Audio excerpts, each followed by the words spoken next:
Es soll eine Weltregierung installiert werden.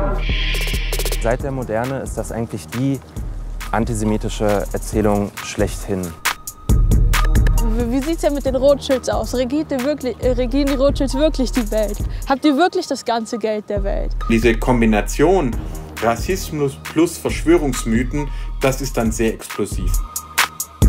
Aufbau einer neuen Weltordnung. Da klingeln auf jeden Fall die Glocken. Wenn Sie heute sehen, was manche Leute alles glauben, an was die Juden schuld sein sollen, dann können Sie sich zusammenreimen, wie das im Mittelalter ausgesehen hat.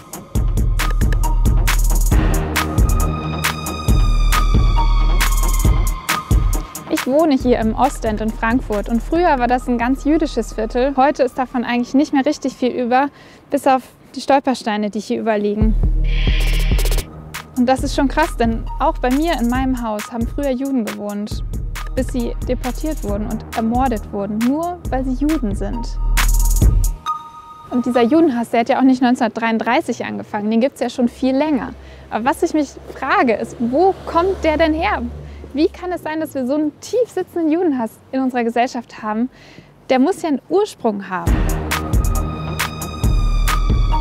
Heute scheint Antisemitismus immer salonfähiger zu werden. Schaut mal, dieses Video ist von einer Demo gegen die Corona-Maßnahmen. Es soll eine Weltregierung installiert werden. Von wem? Zur Unterdrückung aller freien Völker. Und wer installiert diese Weltregierung? Und das versuchen sie seit 1945. Wer denn? Ja, wer denn? Die Juden, wer denn sonst? Idiot. Und wer? Ist doch bescheuert. Wie ist das, wenn man sich sowas anhören muss? Wie ist das, heute jüdisch zu sein? Ich treffe mich mit Tamara Ikaev. Sie ist 20, studiert in Frankfurt und ist Jüdin. Hi, Tamara. Hi, ja. Hi, ich bin Lisa. Hi, Lisa. Hi. Du, mir ist aufgefallen in der Recherche, ich mache jetzt diesen Film über Antisemitismus und ich kenne einfach gar keine Juden und Jüdinnen in meinem näheren Umfeld. Glaubst du, das ist schon Teil des Problems? Tatsächlich ist es so, dass viele Jüdinnen und Juden gar nicht sagen, dass sie jüdisch sind. Das heißt, vielleicht kennst du doch jemanden, der jüdisch ist oder die jüdisch ist, aber ja, vielleicht hat diese Person es nicht erwähnt. Aber an sich ist es so, dass man sich auch in jüdischen Kreisen bewegt, weil es nicht immer sicher ist. Also wenn man ein Kind ist, das habe ich von meinen Eltern gehört, haben gesagt, ja, wir schicken unsere Kinder lieber auf die jüdische Schule, da wissen wir, dass sie sich nicht verstecken müssen, dass sie jüdisch sind. Krass, Also, ja. aber das ist doch heftig, dass man das Gefühl hat, man muss sich verstecken für seine Religion. Ja, tatsächlich ist es krass.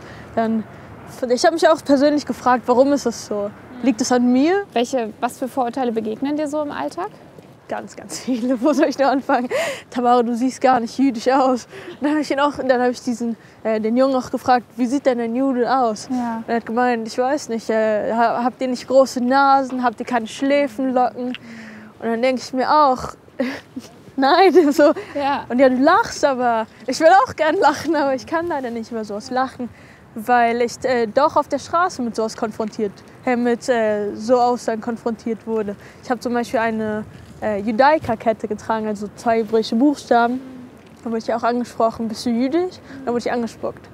Also, Ehrlich? ja, sowas Angespuckt? passiert. Hier in Sowas passiert Frankfurt? hier in Frankfurt. Sowas passiert tatsächlich. Angespuckt.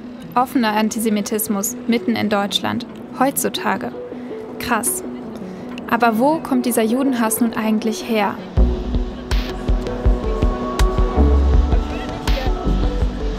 Ich fahre nach Bacharach am Rhein. Hier haben Christen im Mittelalter eine Kapelle gebaut, vor über 700 Jahren. Für den jungen Werner, der damals brutal getötet wurde, angeblich von Juden. Die Werner-Kapelle soll heute ein Mahnmal gegen Antisemitismus sein. Jahrhundertelang hat man hier aber den getöteten Jungen als Märtyrer verehrt. Walter Karbach hat zu diesem Werner-Kult geforscht und ihn selbst noch erlebt. Und hier wurde der Werner begraben. Ja, was man sicher weiß, ist eigentlich nur, dass man eine Jungenleiche gefunden hat, die übel aussah. Und dass man eine Geschichte erfunden hat im Jahre 1287, wer die Mörder sein könnten. Und dann hat man gesagt, das waren die Juden. Und weil die Juden sich als Sündenbock angeboten haben, man aber hier in Bacharach keine mehr hatte, denn die hatte man ein paar Jahre vorher schon umgebracht, ist der ganze Mob nach Oberwesel gezogen, stromab, und hat dort die Juden massakriert. Was wurde den Juden denn damals vorgeworfen? Man hat sie eines sogenannten Ritualmordes beschuldigt. Sie haben ihn angeblich, muss man dazu sagen, an einen Pfahl gebunden, Kopf nach unten, Füße nach oben und dann ihm das Blut abgezapft, indem sie die Adern aufgeschnitten haben und Schalen darunter gestellt haben, um das Blut aufzufangen für ihre rituellen, finsteren Zwecke. Die Juden ermorden aus rituellen Gründen einen Christenjungen, um an sein Blut zu kommen. Das ist ja die Geschichte. Und das hat man den Juden sozusagen angedichtet, dass das gesagt hat, das wollten sie. Das ist die Lüge, die man erfunden hat. Und mit Mann muss man auch sagen, das war die damalige katholische Kirche, die diese Lüge in die Welt gesetzt hat. Warum? Da gibt es viele Beispiele dafür, weil man die Juden als Mörder Christi gesehen hat. Es gibt eine Figur aus der Barockzeit, die dieses Martyrium, dieses angebliche, sehr drastisch zeigt. Eine Holzskulptur, die farbig angemalt ist, sodass man das Blut richtig rot sieht und die Fratzen der Juden und den armen Jungen, der da kopfüber am Marterpfahl hängt. Und diese Statue stand bis 1966 auf dem Hochaltar der Pfarrkirche St. Martin in Oberwesel, wo ich Ministrant war. Und als junger Bub, als Schuljunge und Ministrant kniete man vor dem Hochaltar. Und wenn ich den Kopf nach oben gehoben habe, dann konnte ich genau diese Statue sehen. Und Sie können sich sicher sein, dass so ein kleiner Junge von dieser Geschichte sehr beeindruckt war.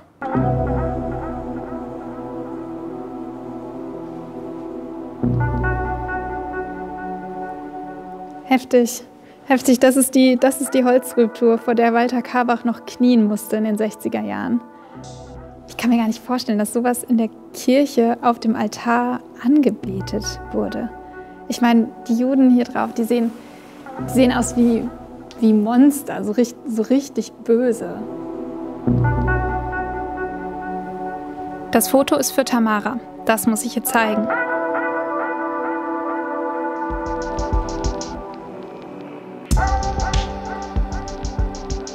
Ganz ehrlich, wenn ich ans Mittelalter denke, denke ich vor allem an Ritter und Burgen und vielleicht noch Fachwerkhäuser. Aber so richtig viel über jüdisches Leben zu der Zeit weiß ich eigentlich gar nicht. Das sollte ich aber vielleicht, um so ein bisschen die Geschichte von Werner und auch die Judenverfolgung zu der Zeit so ein bisschen besser einordnen zu können. Deswegen habe ich mich jetzt mit Professor Johannes Heil verabredet. Der ist Historiker mit einem Fokus auf jüdische Geschichte im Mittelalter.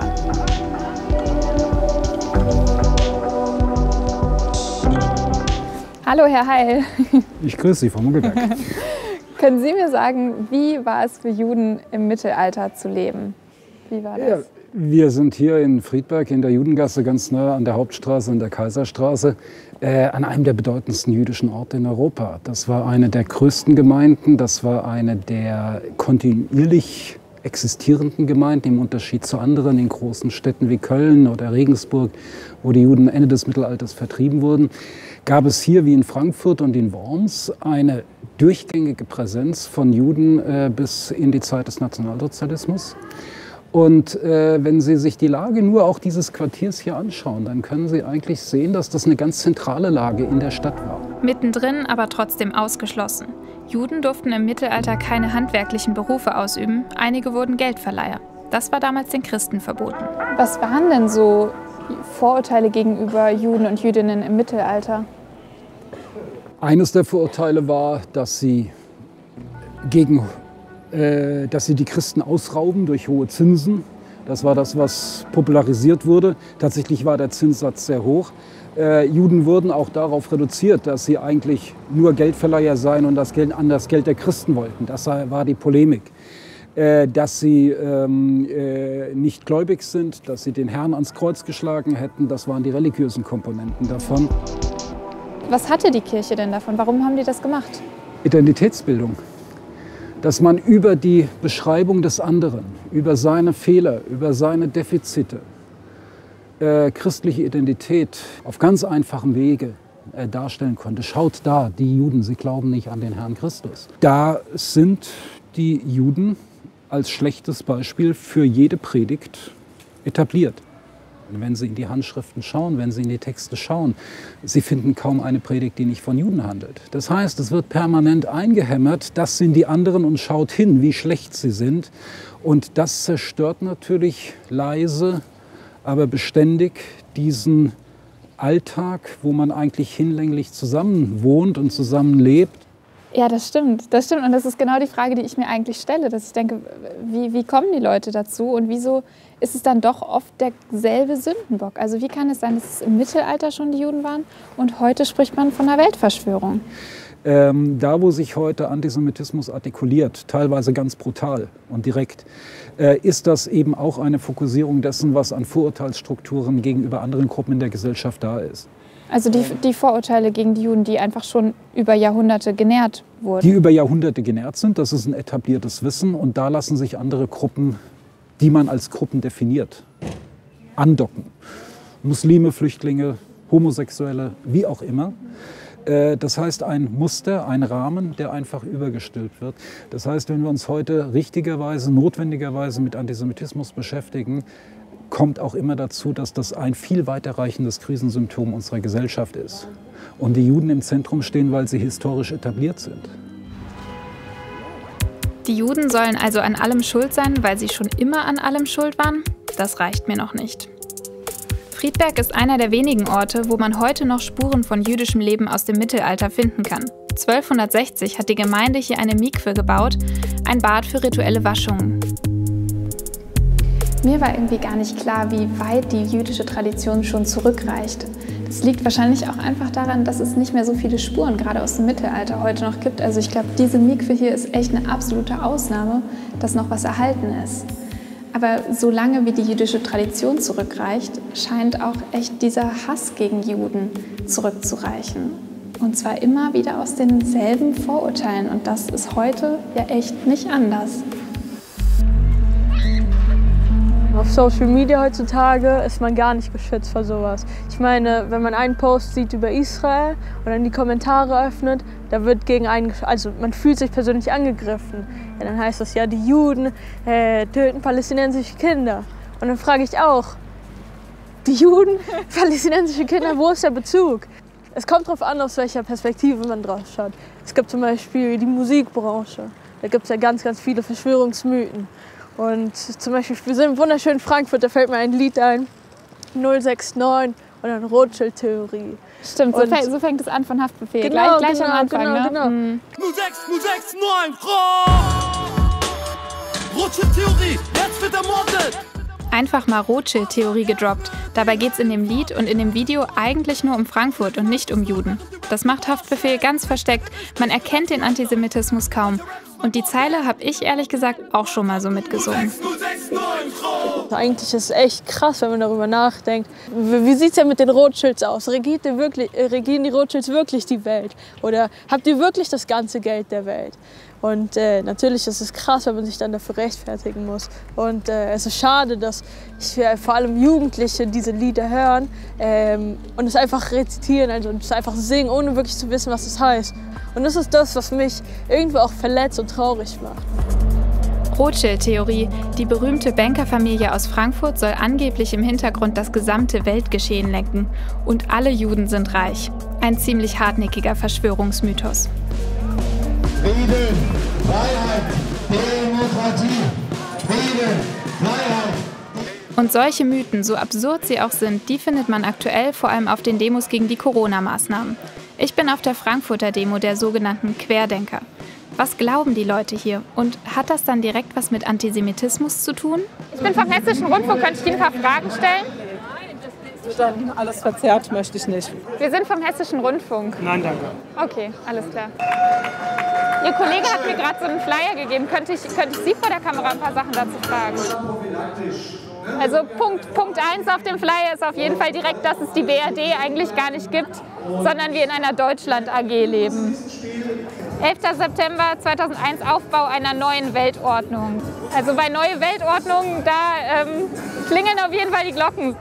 Die neue Weltordnung, noch so ein verbreiteter antisemitischer Verschwörungsmythos. Ich treffe mich mit Tom Uhlig von der Bildungsstätte Anne Frank.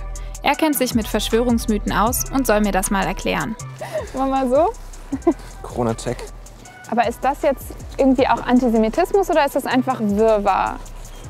Ja, also ich würde sagen, Antisemitismus ist auch ein Stück weit Wirrwarr. Also Antisemitismus ist hochgradig widersprüchlich, genauso wie diese Verschwörungstheorien hochgradig widersprüchlich sind, allerdings immer dieselbe Struktur beinhalten. Also es gibt eine geheime Gruppe, die im Verborgenen die Geschicke der Welt lenkt. Seit der Moderne ist das eigentlich die antisemitische Erzählung schlechthin. Aber warum sind es denn unbedingt die Juden, die da jetzt die Stricke ziehen? Also ganz häufig werden die gar nicht offen benannt, sondern es werden eben Platzhalter dafür eingesetzt. Seit 1945, seit der Zerschlagung des Dritten Reiches, ist Antisemitismus offen eigentlich kaum noch kommunizierbar. Das heißt, es werden ganz unterschiedliche Begriffe eingesetzt anstelle der Juden, seien es jetzt Rothschild, Rockefeller, Bilderberger.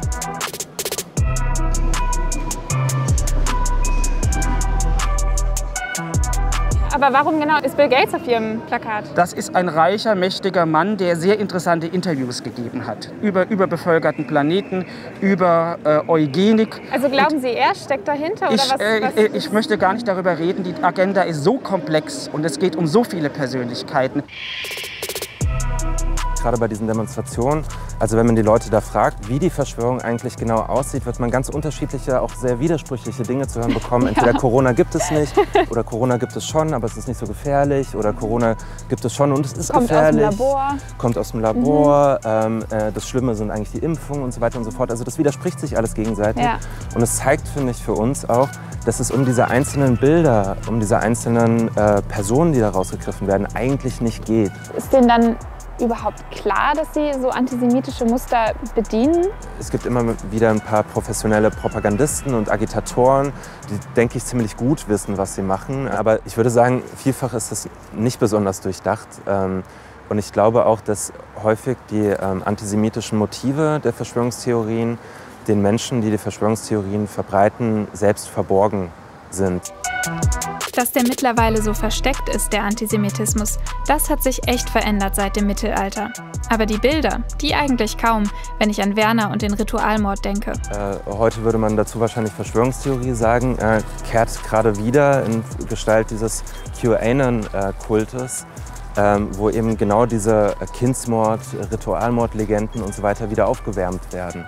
Und was da ganz besonders zentral ist in dieser QAnon-Verschwörungstheorie, ist Kindesmissbrauch, vermeintlicher Kindesmissbrauch durch die Mächtigen, durch irgendwelche Eliten, die sozusagen rituell, also die Kinder entführen, die Kinder rituell ermorden, deren Blut trinken etc. Also sozusagen eine sehr martialische Verschwörungstheorie mit einem sehr hohen moralischen Erregungspotenzial.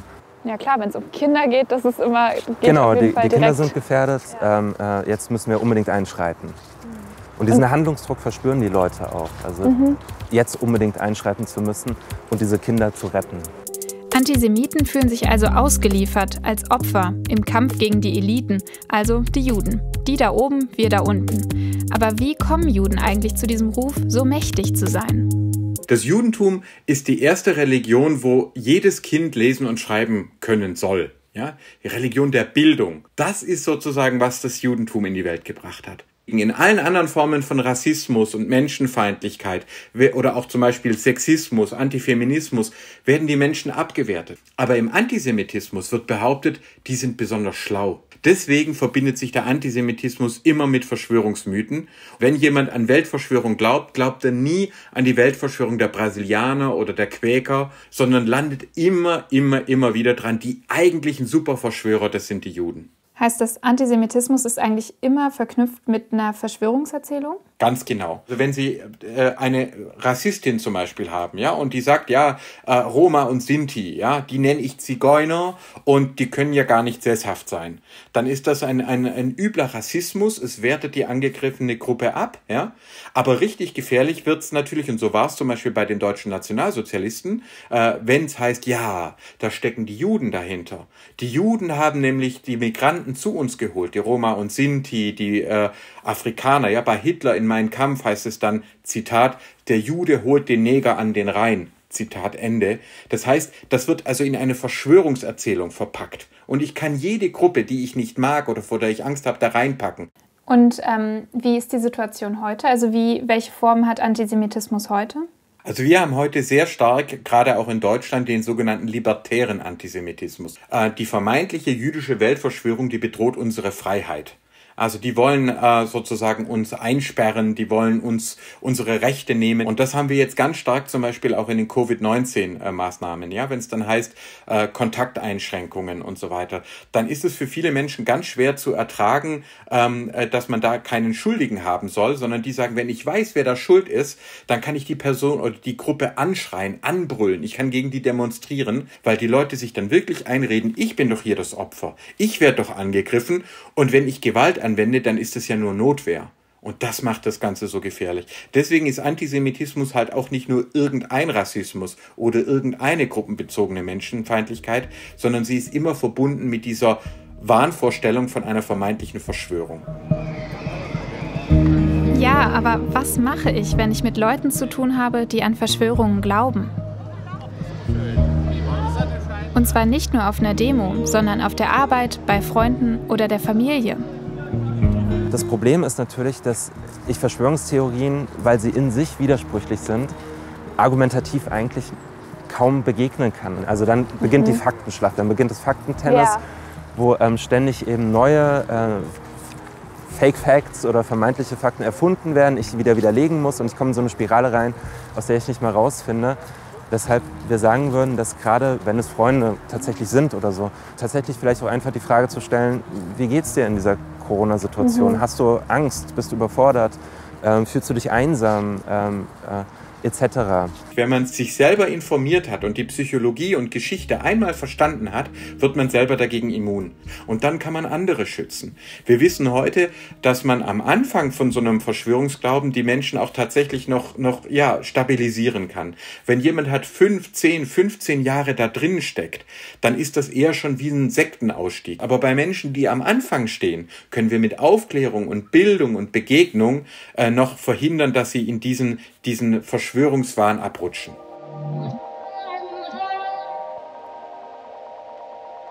Ich habe mich nochmal mit Tamara verabredet. Hey, hi, geht's dir gut? Ja. Ich will ihr erzählen, was ich so herausgefunden und erlebt habe. Guck mal, ich habe dir was mitgebracht. Diese Holzskulptur hing ganz lange in der Kirche hier in der Nähe. Man hört sowas so Mythen wie zum Beispiel, Juden benutzen das Blut christlicher Kinder, um Matzebrot zu backen für das Pessachfest. Natürlich fragt man sich, als Jude fragt man sich, wie ist sowas möglich? Weil laut den jüdischen Gesetzen darf man nicht mal Blut im Steak konsumieren, also das darf man nicht. Was glaubst du denn, was müsste sich ändern? Was können wir tun, damit es aufhört? Dass man einfach darauf sensibilisiert wird, dass das Judentum nicht mit der Shoah beginnt und nicht mit der Shoah aufhört, dass was das Judentum eigentlich ist. Und dass man sich nicht nur auf diese Schwarz-Weiß-Bilder beschränkt. Es ist anstrengend, wenn man sich rechtfertigen muss. Wenn man wirklich der klassische Anwalt oder der Pressesprecher oder die Anwältin, die Pressesprecherin ist. Ich bin jetzt ja auch schuldig. Ich sag auch, ich treffe dich und du sprichst darüber, wie es ist, jüdisch zu sein. Du könntest auch mit mir genauso gut über dein Studium sprechen oder ich könnte über mein christliches Aufwachsen erzählen. Das fragt mich ja keiner. Wie fühlt sich das für dich an? Natürlich geht es einem auf die Nerven auf Dauer, weil man fragt sich, okay, was habe ich als eine, ich weiß nicht, in Deutschland lebende Jüdin mit dem Ganzen zum Beispiel in Israel zu tun. Aber andererseits muss man auch verstehen, dass nicht alles mit einer bösen Intention anfängt. Wenn Leute wirklich was wissen wollen und dich mit dieser Intention befragen. Und es ist auch schön, ein Individuum kennenzulernen und nicht nur einfach ein Stereotyp. Stimmt. Vor allem die Gespräche mit Tamara haben mir klargemacht, wie sehr mich das Thema Antisemitismus betrifft, auch wenn ich keine Jüdin bin. Ich möchte nicht in einer Gesellschaft leben, in der man auf der Straße angespuckt wird, weil man jüdisch ist. Diese Verschwörungsmythen gegenüber Juden haben sich eigentlich seit dem Mittelalter kaum verändert. Also, dass die Juden angeblich Kinder kidnappen, um dann ihr Blut zu trinken, das ist genau das, was im Mittelalter schon bei Werner den Juden vorgeworfen wurde. Und es ist das, was man heute bei QAnon glaubt.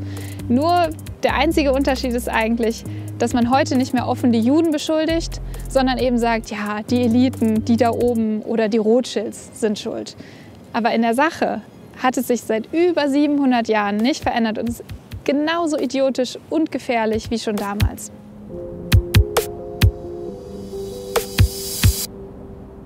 Was macht ihr, wenn euch Judenhass im Alltag begegnet? Schreibt es mir gerne in die Kommentare.